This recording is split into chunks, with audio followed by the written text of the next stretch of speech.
before we start, since you're both pro se, I'll tell you you have 20 minutes aside. You're not obligated to use it all, but you may.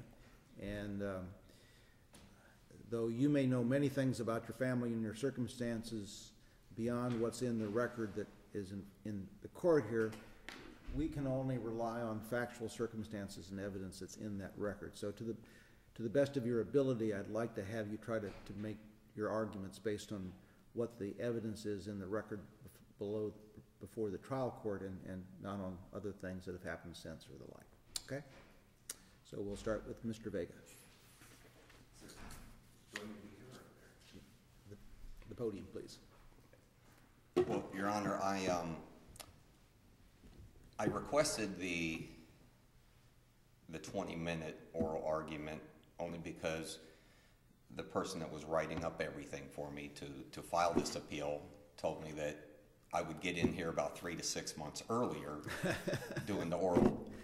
That's no longer actually true, by the way. For many, many years it was if you didn't ask for oral argument, you got a faster resolution, and then for several years it got to be a couple months slow, and right now we're probably about the same on both cases. They told me I wouldn't get in here until probably April or May, unless I did an oral argument. Okay. So that's why I filed that. Other than that, I was going to leave it up to you guys to read the thing. My whole point about this entire past 10 years that I've been asking for 50-50 custody of our son is that when we had our very first mediation, my attorney pulled me aside. We were in his office.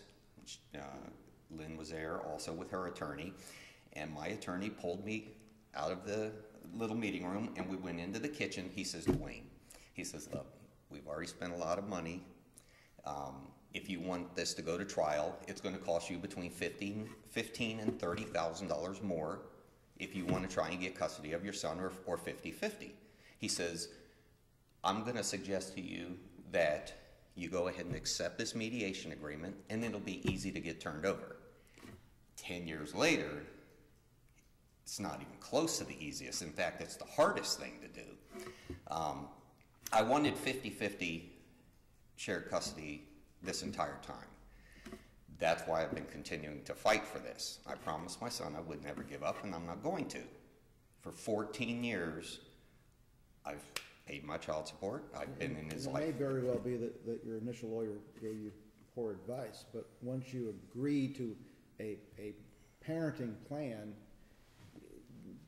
then there kicks in these requirements that you demonstrate to the trial court that there's been some substantial and unexpected change. And admittedly, as a child gets older, sometimes there are reasons for the parents to cooperate with one another about changes, but the fact that the child gets older is not legally an unexpected change. That's something we all know will happen. Right. Yeah. You know, both of our incomes have changed. Mine has gone down since that one. Hers has gone up.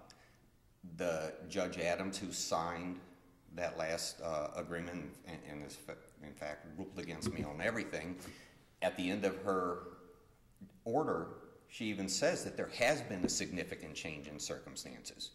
But I grabbed the wrong folder this morning, so I don't have it with me. And while she says that there's been a significant change in circumstances, at that same last hearing, my now ex-fiance was there. She said, do you want me to take in your fiance's income also? Well, my attorney told me not to say anything, so I didn't say a word. I don't know if... Because you can't use a current fiance's money to pay for the support of your child. It's not her child, and she actually has no legal responsibility whatsoever, so you just... And that's what I found out afterwards, but why the judge asked me if she wanted me to take into consideration my now ex-fiance's income into these figures, I have no idea. My whole thing is, I don't deserve any less time with our son than she does. I have all kinds of people I've met, people that have great income, people that are unemployed. One guy just recently, he's unemployed. He had been paying child support for many years. He went in, obviously a different judge. All of a sudden, he's got 50-50. I have people who make a lot of money, they go in and get it changed, and they get 50-50. This isn't about me paying her child support or not. This is about me having equal amount of time, because she's not a better parent than me, and I'm not better than her. So for me to get at, you talked about how as they get older things change. This agreement was made when he was 4 years old, before he was in kindergarten, the year before he was in kindergarten. So now he gets out of middle school at 4 minutes until 4. So on Mondays and Wednesdays, according to our mediation agreement, that means I get him from 4 minutes till 4 until 6 p.m. Because based on when the mediation agreement was done, she made her argument that someone getting ready to go to kindergarten should be home by 6 p.m. At almost 14 years old, they live almost 20 miles away from me. So for me to go get him, when I pick him up from school, bring him home, by the time we get home, it's 4:45. We have about 30 minutes, then I have to turn around and go meet her to drop him off.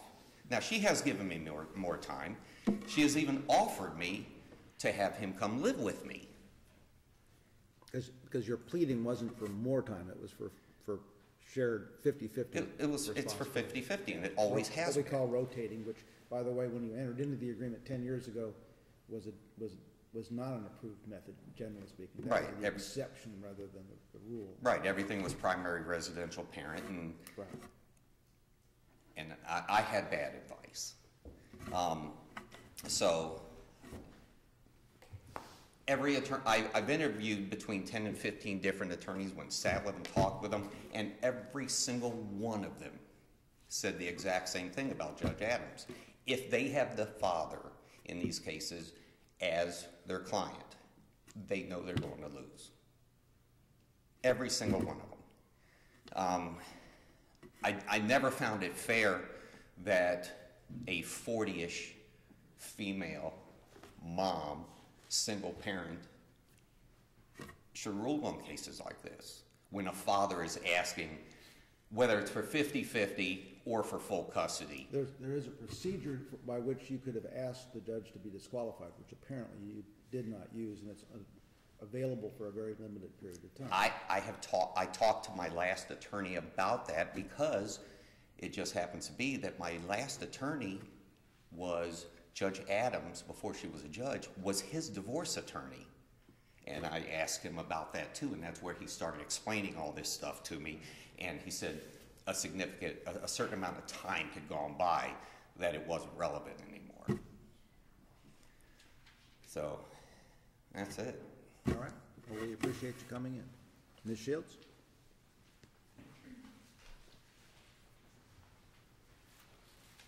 Good morning. Good morning.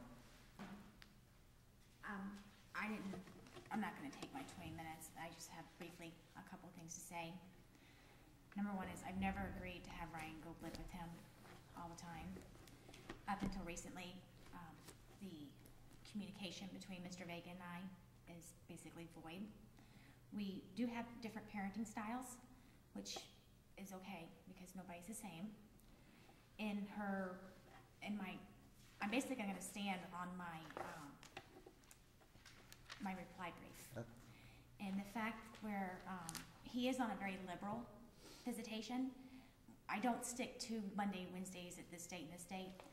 Our son is active in baseball, and I don't make the schedules, but sometimes the schedules will come out and he'll have a game on Monday or have a game on Wednesday, and I'll alternate with him, and he has a game today, do you want a game tomorrow? I don't think I've picked him up at 6 for quite a long time now. It's usually around 7:30. And I don't have an issue with that. The only issue I ever had with that is that our son is in gifted classes, and he does not do his homework at his dad's. So he comes home at 8:30 at night or 7 o'clock at night, Mom, I have homework. I am a teacher, so homework is like something you do when you get home. I firmly believe that this is just child's homework, it's not mine, so I make him do it. Then we get to bed at 9:30.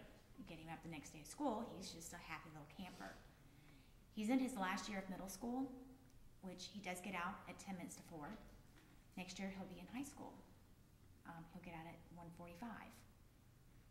Then again, you've got other things, you know, he'll be turning 16 and he's gonna wanna drive and he's gonna want a job, and as two parents, we need to work around Ryan's best interest so that he can have a decent childhood. I have the order from Judge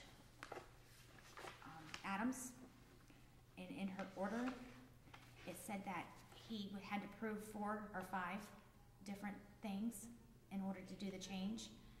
And one was there was a substantial change in circumstances. The change was not contemplated. The change is permanent in nature. The change must be certain and not speculative, and it must be involuntary.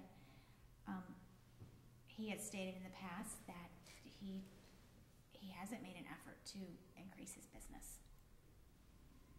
There's other things but there's no evidence in this court hearing that will support that argument. So, I mean, he's right. Neither one of us are a better parent than the other.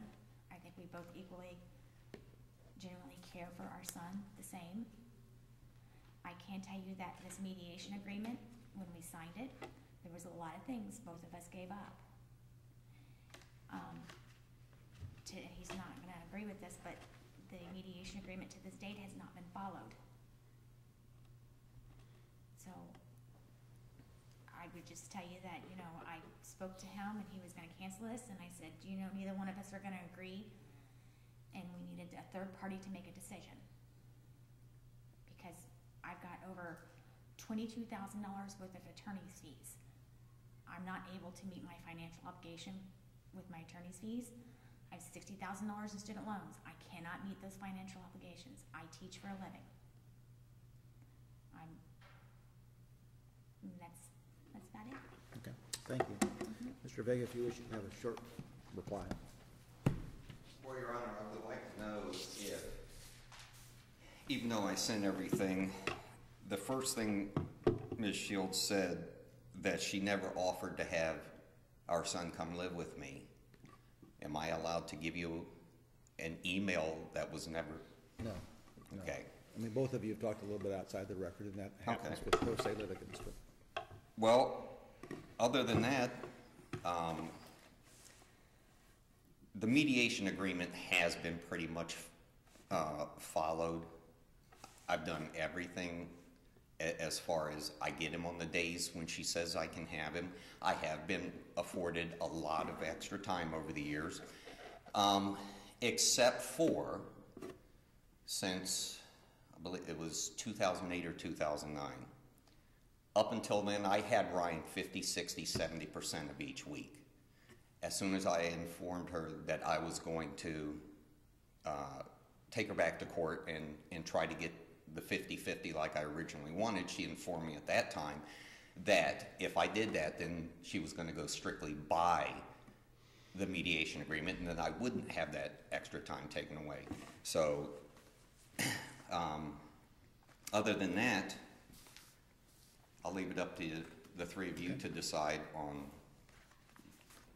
how this goes. Well, thank you. I would comment to both of you that both of you have indicated that the desire to do things in the best interest of your son, and that's always good to hear. What courts do is to compel people to do things for the interests of their children, and all we can do is compulsion, which is the last means and last resort. But I hope the two of you can, despite your differences with one another, continue to try to work together towards the best interest of the child without regard to the outcome here or in the lower court. So thank you for coming today. That concludes court. Court's adjourned.